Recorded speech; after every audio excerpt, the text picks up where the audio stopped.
And she's like, okay, so where is Nicholas going to be while we're at the chateau? She's like, that he'll probably be with his friends in the south of France. She didn't want to mention that, Nadia didn't want to mention he'll be staying with his mistress or whatever.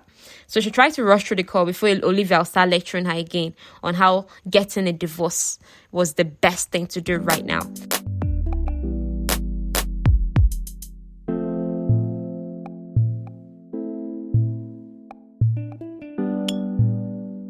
Hello, Novels and Bits listener. It's been a minute. Hi. Happy Thursday. What's going on? Okay, so this is us being here today. We want to get started off on the story we started on Monday. So we're talking about The Affair by Danielle Steele, and that's what we're still going to be on. Before we move forward, how are you doing? I've missed you. And honestly, it's been a crazy good week, but crazy in terms of I have a whole lot more work than I thought, including based on this podcast and other things that I am working on. So based on this podcast, I was thinking that The Affair was going to be an easy book to summarize because so many things are repetitive. It's a straightforward story, but I didn't count on it being so emotionally draining to a degree. Like, I'd randomly just almost want to cry as I'm summarizing it and trying to tell it. And I really do hope that this story blesses you. I really do hope it does because it's a special story. And unfortunately, we're not finishing it today. Monday is a day. But as to make up for this, I am going to have someone special on the podcast next Thursday. She's a new friend. She's a fellow podcaster. And honestly, we've not even had an interview yet. I don't know why I'm announcing this. But sometimes life is a little chaotic, but definitely order is still the goal. Order. Okay, without wasting more time, let's get into this story. So we remember Nicholas and Nadia, how they're married, but Nicholas went mad and had an affair with a young actress about half his age. He's 42. He's 42. She's 22. They had an affair. A child came out of it. And the worst part was, it was not like, I'm going to be with the girl until she has my baby, and he expects his wife. He kept telling her, I love you, I don't want our marriage to end, just be patient with me until this phase is over. And she's just going through hell. So that's where we stopped the last time, so I'm continuing it. And I asked the question, I was like, do you really think the lady should stay with the husband, like after he'd had such a public affair? Because he's a movie director, producer, and best-selling writer. This is a very big actress, like a big young starlet he had this affair with. So everything is just crazy. Do you get? That's the first part summarized. Now let's continue with the second part. So the thing is, the person who had to make a crucial decision, because of the magazine, is Rose. We remember Rose. Rose is Nadia's mother. That's Nicholas's mother-in-law. And because the person that people like her team had voted for to have on the cover of the September issue was that Pascal girl that Nicholas is having an affair with. And obviously, Rose is not comfortable with the idea for many reasons. The fact that, her daughter is directly implicated in this, and her daughter will feel hurt. And the fact that this is not the kind of value she supports, like a married man cheating is not romantic. It's not supposed to be romanticized. So those are values she was not promoting. So she actually had a hard time agreeing. But just for the sake of the magazine, and obviously, you can't run a magazine being like, my way. She had to agree. Do you understand? Have Pascal on the cover and everything. But the thing is, because Rose is quite private about her personal life, even though like she's really driven at work, she's like she's the person in charge of Mode magazine, like editor-in-chief and all that, you would not know her private life. So many people at the magazine did not even know, except her personal assistant, Rose's personal assistant. Apart from Rose's personal assistant, Jen Morgan, no other person at the magazine knew that Nicholas was Rose's son-in-law. How impressive is that? But it's also painful because now she has to make decisions. Normally she's someone who makes decisions that are best for the magazine. But now she has to make those decisions in mind that it's going to affect her daughter too. So she's now trying to like find the middle ground. And that's just crazy, honestly. And it's all Nicholas's fault for putting her in this situation. Okay, so on the weekend, Rose went to Paris to see her daughter from New York. She wanted to give her daughter strength to face the nightmare that was going on. Meanwhile, Nicholas and Nadia came up with a routine in Paris for the sake of their daughters. He came home for dinner a few nights in a week. He stayed until they slept and he left. So the girls would wake up the next morning thinking their father went out early. He was still kind and loving towards Nadia, and that made the situation harder on her. I mean, if you're going to be a jerk, just be a jerk. Don't confuse me.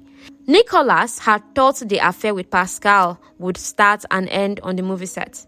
Pascal had a reputation of becoming involved with whomever she was working with at the time. And it was a common thing about actors, producers, or directors. Movie sets have this otherworldly feel that made you forget who you were before it, or so he claimed. Coming out of a movie set normally felt as if you just come back to Earth from space. However, Nicholas and Pascal continued the affair they started on set even after the shooting ended. They had a physical passion that was addictive. Pascal had a hold on Nicholas that he couldn't shake. He felt protective towards her, and even more so when he discovered that they'd created a life together. He told Pascal he loved her because of the baby. Like, oh, the moment she said, I'm pregnant, he's like, oh, I love you. Do you get? Well, obviously, it's because she's having his baby and stuff. Nicholas was honest. He told Nadia everything, like all these things that he's facing, that he thinks he loves Pascal, but at the same time, I still love you. Like, very confused human being. And he's just playing games and not even realizing it and being irresponsible and so damn selfish. And Nadia just listened to him with his quiet dignity, although it felt as if he was just stabbing her, like continuously. He was aware of the consequences of his actions and he was trying to juggle everything. He wanted to work things out with Pascal and still be Nadia's husband. Nadia couldn't do it after he publicly humiliated her and was going to have a baby with another woman. She's like, I don't think I can accept you back. But at that time, she hadn't yet made her decision of whether they're divorcing or going to try to work it out. But seriously, is there even anything to work out in this situation? Pascal wasn't looking for a long-term relationship with Nicholas or anybody. That's what Nicholas was explaining to Nadia. That, see, this Pascal thing is temporal. Even she does not want anything permanent. She just wanted a baby and thought Nicholas would make a stable daddy. Pascal wanted Nicholas to live with her while the affair was on. At 22, she was casual, unorthodox, and didn't have any real sense of responsibility. She didn't fully get the ramifications surrounding becoming a mom. So I was just like, oh, I'll just come in and play with my baby and the father can take care of the rest. She wanted Nicholas to just take full responsibility for the child and she would occasionally show up and have fun with the baby. These issues stemmed from Pascal's background. Her mother had her at only 16 years old and she never found out who her dad was. Pascal did not know who her father was. It was Pascal's grandmother who raised her and she died when Pascal was 17. Ever since, Pascal had been on her own and she assumed that normal people would survive if she did. So Pascal's charm came from her childlikeness and how much of a free spirit she was. She'd already planned to have her mother raise her baby while she went on with her life, pursuing her career, meeting other men, possibly having other children, just doing as she pleased. So from this, we can see that Nicholas had basically risked his entire future and solid marriage for a glitter that wasn't gold. He couldn't even write, although he realized that his current anguish would make for a good book one day. He was tethered to Pascal because of her pregnancy and he couldn't end the affair until she had the baby. But at the same time, he wanted to keep his marriage. When she'd first learned of the affair, Nadia was shocked and numb. But as time progressed, she became very sad. Nicholas proposed that, okay, let me stay at home for this weekend. Let's do something fun together as a family. Like, are you doing that for your sake or mine? Did I ask you? But fortunately, and this was tempting because Nadia would have wanted to accept. But fortunately for Nadia, that was the same weekend that Rose was coming to Paris to see her. So Nicholas was worried. The moment he heard, your mother is coming, he was worried straight. Why? Because while it was true that many of their married friends in France, man or woman, they had affairs and continued their marriages like it was nothing, it just hadn't been Nicholas's and Nadia's way. With Rose visiting, Nicholas was sure that her mother would try to convince Nadia to divorce him, which is true. So Nicholas didn't want that. He knew that Nadia was a good woman, and they've been so close. Like, they were so close before the affair. They had a very close relationship. He also knew that Nadia was a forgiving person, but that everything about the affair was just too extreme It was too public. It was too carried by the press. People were romanticizing them. Like, everything about it is just messed up badly. Do you get? And even he was embarrassed about it. And the whole thing was extreme. So he knew it would be difficult for Nadia to forgive this one, no matter how kind and good she is. And generally, Nadia and Nicholas, they'd had a good life. They lived in a coveted part of the city, surrounded by these tall monuments. And then the Eiffel Tower, the famous Eiffel Tower, was visible from their terrace. They could just see it light up with the hour. So Nadia had designed the apartment so tastefully that it doubled as a warm home to them and as a showplace whenever they had guests. Also, Nadia and Nicholas looked so good together. Nadia could easily be mistaken for a French girl rather than for an American. She took after her maternal Italian grandmother, like her European grandma. So she mostly had this European feel compared to an American feel. So Nadia has this, you don't really have to know her to feel that she's warm and funny. Do you get? She had a French perspective on most things and she was private, but he'd bared her to the public. This quiet, sweet girl, you just you've just destroyed everything by your actions, like Nicholas knew well. So, and the thing is, Nicholas is fine. No, I don't think we've described him before. This guy is fair, like white French guy, thick blonde hair, tall, chiseled face, green eyes. I mean, y'all, do you get? Like, at least taller than the average Frenchman we see. You know, the average Frenchman we see in movies are not really tall. But Nicholas is tall, broad-shouldered, athletic, look like movie star himself. So as he left the apartment for the weekend, since he didn't want to run into Rose, considering what he did, obviously now he's avoiding his mother-in-law. In fact, everybody on his wife's side, as he should be, because he did something bad. Do you get? So he hoped that Nadia wouldn't give up on him regardless. The chances were slim that she wouldn't. And even as he thought of it, tears slid down his cheek. So Rose arrived in Paris, and from the airport, this lady commanded attention. It was everything about her. I mean, this is somebody that just came out from how many hours flight? 8 hours or so. And she's looking spick and span in her white shirt, a black trouser, like everything, just touch of makeup, bam, like you get. So it was everything about her. And people, like, she was turning heads. And even if a VIP airline representative had to hurry to keep up with her, like, but Rose was not really sending anybody at that time, because she's like, my daughter, I have to get to my daughter. The way Rose normally relates to her granddaughters, like Nadia's daughters, because her granddaughters are French girls now, Laurie and Sylvie. So she normally spoke to them in French because that's what they were raised in. Nadia can speak fluent French and all of that. But the girls could still speak English, so just like they spoke English with French accent. You know, typical French girls. So Rose arrived at her daughter's house and met her granddaughters having breakfast. They still didn't know of their father's affair. She settled in, and then she talked with Nadia, who updated her on Nicholas's plan to go between her and Pascal until Pascal had her baby. Rose disapproved, obviously, and made it known that even modern French men don't juggle two women. That's just too messy. What they normally do is have baby mamas. Nadia tried to explain to her mother that Nicholas would have ended things with Pascal, if not for the baby. He loves kids. That's what she said. Rose rolled her eyes and reminded her daughter that kids had nothing to do with how his affair had gotten out of hand. He wanted to have fun with a hot young girl. That was it. Don't tell me something like children. It's not like you could not have children for him. He just wanted to have an affair, period.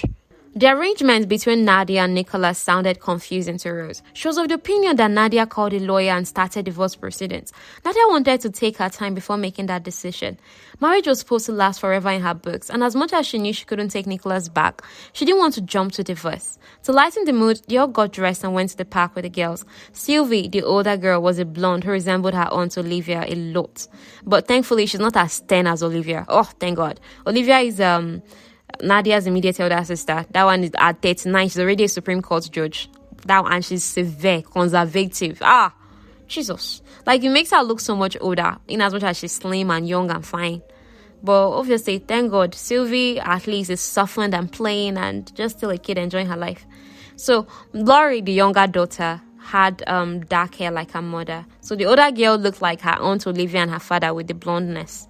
But the younger girl, Laurie, dark hair like her mother. So at dinner time, Nicholas called to talk to his daughters. He told them he was in the south of France to promote his latest novel. That translated to, he's with Pascal. So many times, Nadia thought of asking him to move out and get a place. But she was worried he'd move in with Pascal, as if he hadn't already. She couldn't stop the splits that they were facing. Even though really in her heart of hearts, she really didn't want to end things. But guy, I don't even know how she did not want to end things. I mean, if I'm so... Well, that's why she's Nadia anyway, and... Really. So Rose entertained her granddaughters with many stories about funny things that happened at fashion shows, like why they all went out to the park to relax now. So the girls didn't know about fashion, but it sense their grandma was a special person in the fashion world. In the fashion world, they liked their grandma and everything about her. They liked her niceness. Oh, she's so nice. I like her bracelets. And then I like, because Rose would go for all these bazaars around Europe and pick all these exotic bracelets and things like that. And then they liked her snow white hair. So mother and daughter spent more time together that weekend. They spent time, they bonded, they talked, they admitted, oh my God, I've missed you so much, mommy. I've missed you so much, Nadia. Oh, I miss living in the same city with you, that kind of thing. And Nadia was grateful that her mom respected her decision, like for her to take her time to sort out the confusion around Nicholas. She wasn't like crushing her. She was expecting her mother to be sterner, but thankfully her mother wasn't. So on Sunday evening, they were saying their goodbyes to Rose, when they had a key in the lock, Nicholas. He had thought that Rose left in the morning. So Rose coolly asked why he let himself in instead of ringing the bell. Like, why did you not knock? Is this how you do now? You just come by, you don't ring the bell?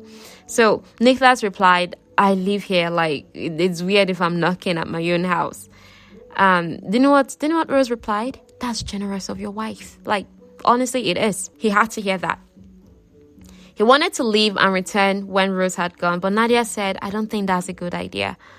And dun, what he feared is happening. Rose didn't have to say too much, but her presence made her daughter stronger, like she'd hoped. Nicholas said he'd call her, like later, like I'll call before I come back. Before he left, Rose told him, I am disappointed in you. Like, he just told her, I didn't mean for this to happen. And she said, you did it.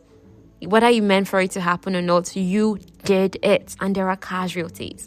Rose meant to be much harsher, but restrained herself because of her daughter. She gave Nicholas one last wilting look before she left. So Nadia and Nicholas discussed their plans for the summer. Nadia finally asked Nicholas to get an apartment.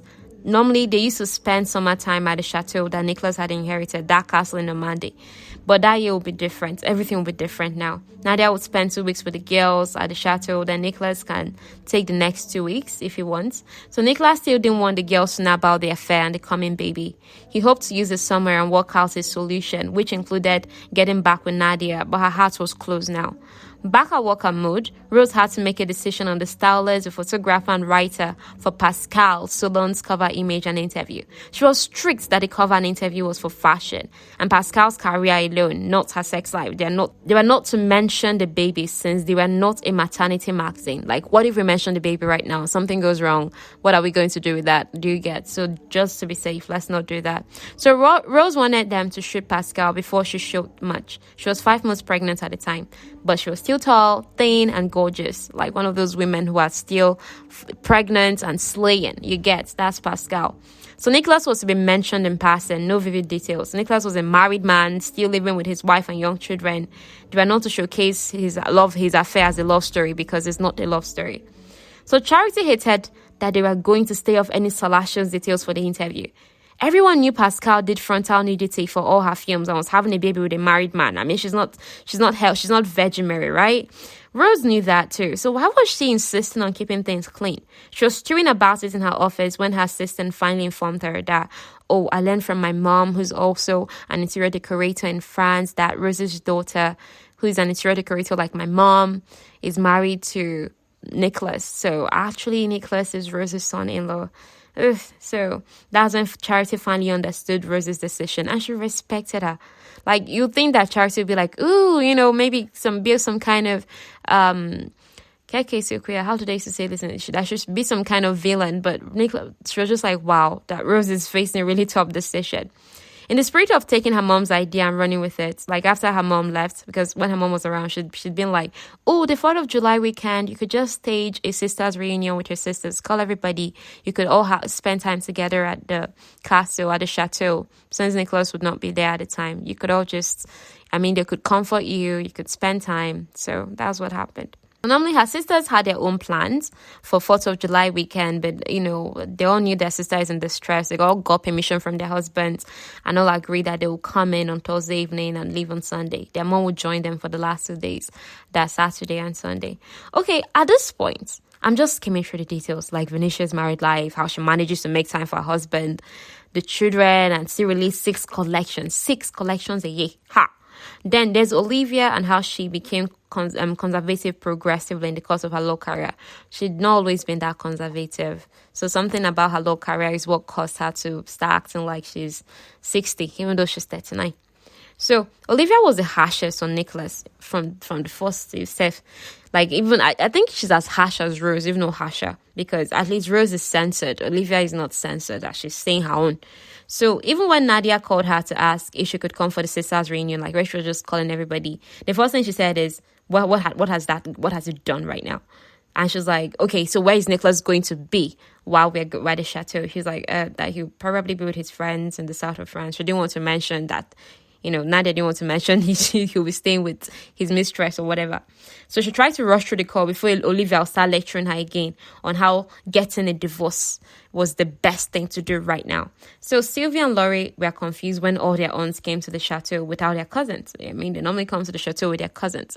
So even Aunt Tatina didn't come with the small dogs and normally traveled with her at least. So they were like, what's going on? But a sixth sense told them not to ask their mother. They knew their mom was mad at their dad about something because they've low-key heard them arguing. And that was why their father was staying away, that he's never stayed away this much before. But they thought that their aunts and grandma were simply coming so that they would tell their mom how not to be mad at their dad anymore, like small girls reasoning. So when the sisters finally started talking, Atina asked Nadia if she wanted Nicholas back. She was undecided. Olivia said she'd leave Harley if he ever cheated on her. As for Venetia, she felt cold chills thinking about Ben cheating on her. The thought was unbearable. As for Tina, she was too connected to Joe. If he ever cheated on her, she'd felt it'd destroy her. Atina loved Nicholas since he was part of their family. She just wanted to sit him down and demand answers. Like, let me sit you down and know what entered your brain as you were doing those things, as you got together with that small girl. What was going on in your head? I want to know. That's literally what was in Atina's head. That's the oldest daughter. Do you guess? So Atina and Venetia are like way more calmer compared to Rose and Olivia. Now, a little background on the kind of marriage that Nicholas's parents had. Due to early conflicts in their marriage, Nicholas's father had many mistresses and affairs. His mom knew, but she turned a blind eye to it. Scenarios like that were common in his parents' generation. You know, that whole upper class, chill, polite thing. I mean, we've seen that kind of scenario now in Wedding Party. Like Banky's parents in Wedding Party, that kind of cold relationship when the man had many mistresses and the woman knew, so she's always just chill and cold, and the thing affects other people around her because she's now cold to everybody when you're bitter. Do you get? So, and this is the thing now. So oftentimes people who come from that kind of situation, you will fear low-key to associate with them because the children out of those union, they have the tendency very highly of replicating such a thing, which is exactly what we're seeing Nicholas do. Even after 16 years of a stable relationship, he's still messing up big time. Do you get? So Nicholas's mother never forgave his father for his ways, and she was also unhappy, bitter, and you could just feel it if you came around them. No affection. Do you get? So the sisters' first dinner was festive. Like, the first night the sisters came, they were all eating and talking. They recalled many fond memories in their growing up years. Atina sneaking out of the house to attend a party when her parents hadn't given their permission. Venetia getting drunk at senior prom and even when they succeeded in sneaking her in, they ran into their father in the kitchen at 3 a.m. But very cool man then now. They really missed their dad. He had just carried Venetia up to her bedroom. Then one time, that Olivia that is so conservative now, when she was in her teenage years one time, she had started a fire in her bedroom. How? She hid an ashtray with a cigarette under her sheets and she forgot it. Children. As for Nadia, the wildest thing she did as a teenager was dyeing her hair blue. And so many good memories of both the good and bad boyfriends, best friends and parties, etc. But everybody had grown up, they'd gone their different ways, forged new lives for themselves. They had children now with different personalities that reflected their different moms and dads. Venetia's sons were playful and athletic. Her daughter, India, had the face of an angel, but the attitude of a commanding officer, much like her mom. Do you get? Then Will, Olivia's son, would read a book while his cousins played. He was like the streets one in there out of all his cousins. Nadia's girls are sweet, like Nadia. Do you get? So it was sad when Nadia thought, so there'll be a baby outside of this circle, like the baby that Nicholas is going to have with Pascal. So Rose joined her daughter on Saturday morning. They had an extravagant dinner that night with lobsters, caviar, champagne. If this isn't a sign that they're wealthy, I don't know what else would be. So it's going to be the last dinner before the sisters all travel back. So they got to drinking and talking. That's when Olivia spilled like an unbelievable thing. Ha! You cannot believe it. That Olivia's son, Olivia's husband is Hartley. They have a son, Will, who is 14 years old. That boy is not Hartley's son. You don't believe it?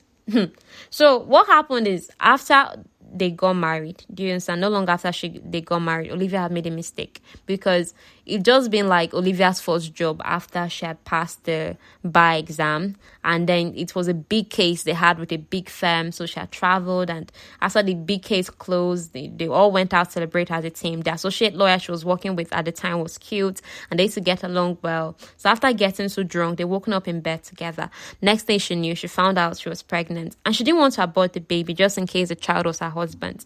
So when she was 5 months pregnant, she did a DNA test for the unborn baby and found out that the child didn't belong to her husband, but she never told him. What she did was she got in touch with the lawyer, the associate lawyer guy, and then he signed away his parental rights, like he didn't want to be involved.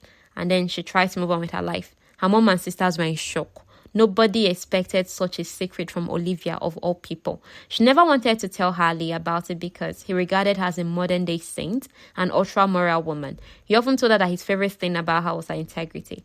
Driven by guilt because of the accidental cheating, Olivia tried to have a second child with Harley, even though it was only one child she wanted. But that didn't work. Harley thought he was just, that the reason I can't impregnate you again, maybe I'm too old to impregnate you a second time. Olivia didn't push it because she didn't want him to get tested and find out that he was probably impotent. Here was Olivia, who had been the biggest condemner of Nicholas, but she'd done something just as bad or even worse. It was hypocritical. Yet Olivia had suffered a lot because of this secret. For years, she'd feared she'd blot it out and didn't even take drugs when she had Will, just because drugs would make her woozy. She avoided taking alcohol, just took in moderate quantities. And do you know what it means that she did not take drugs when she had Will? Like, she felt all the raw pain of having a child, and she felt, I deserve this as my punishment. So she'd been through so much pain. But Nadia did not still spare her though. She called her out. She told her, do you know you've been the biggest condemner, even with what you did? Olivia wasn't defensive. She just said, at least I did not disgrace Harley and put it all over the news the way Nicholas had done to you. I just don't like what he's doing to you. That me, as much as, yes, I know I did something bad, but what he's doing to you, I don't like it. So to lighten the mood, the others started admitting their own secrets. Atina was like, that she slept with this professor when she was in university, but the professor was a jerk. He was sleeping with half the girls. So everybody kind of said their own, even Rose. And Rose's own is that, she was married though. Like, she was married before, she married somebody before their father. Like, she and the boy were 19. They divorced after a year. And that contributed to why she had left Oxford now and went to Paris to school. And that is in Paris there that she met Wallace, like the finance guy and the father of her daughters. Her daughters liked knowing their mom had a past. They knew their father was their mother's great love. After his death, she had never looked at another man, and she just focused on work. Anyways, Olivia's confession humbled her, and she apologized to Nadia for being so harsh and insisting that she divorced Nicholas. She didn't like cheaters because it reminded her too much of her own fallings, like her own feelings. So Olivia never thought she'd ever forgive herself because of what she did and how she lied to Harley. Part of her still wanted to tell him, but Rose was like, just let sleeping dogs lie. Do you agree that there's some things best left alone? Like Olivia's own case? Do you get? So I'd like to hear what you think on that. And we'll finish the story next week. Thank you for hanging out with me today. Please, wherever you listen to this podcast, don't forget to rate and review and tell someone about the podcast. If it's not just sharing, just tell someone about the podcast. It's really helpful. And I would like that more people are just enjoying this, and it would give me more morale to continue. because I'm not going to lie, this novel is stressing me. Why is it so big? I mean, it's not that big, so, but like it just had so many intricate emotions. I hope I told you well. Please, if I didn't do justice to it, I'm sorry. Oh my god. Like, these stories are just so you can enjoy just. You can still read the novels yourself, if you're not someone that doesn't mind spoilers. Do you get? Because I'm planning on signing up to become an Amazon affiliate, so that in all the podcast episodes, you see the link there to still order the book if you want and everything. Anyhow, I'll see you on Monday. Take care. Have a good weekend, and I love you. Thank you so much, Novels and Bits listener.